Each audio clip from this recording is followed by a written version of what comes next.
I am the Tofu Golem. Please enjoy the video. You start by getting the essentials in place.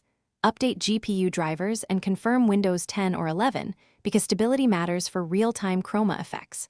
Once done, download the Chroma Toons installer and close OBS or other capture apps to avoid file locks. Run the installer and accept the runtime prompts. Make sure to restart if asked. This avoids driver conflicts and ensures the plugin registers correctly with your capture software, so the next steps load cleanly and fast. You now import assets and set your key. Open your capture application and add Chroma Toons as a source, then import the Toon PNGs or animated sprites. Once imported, pick the background key color, usually green, and tweak similarity and smoothness until edges look clean. Make sure to set the blend mode and Z-order so characters appear above backgrounds, because lighting and compression vary. Take time here.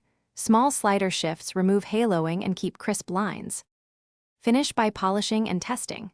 Apply color correction to match the Toon assets with your scene, and test a short recording at 30 or 60 FPS to confirm performance. Once done, lock sources to prevent accidental moves and check audio synchronization and overlays. If you run into edge flicker or color spill, reduce key similarity a bit and enable spill suppression.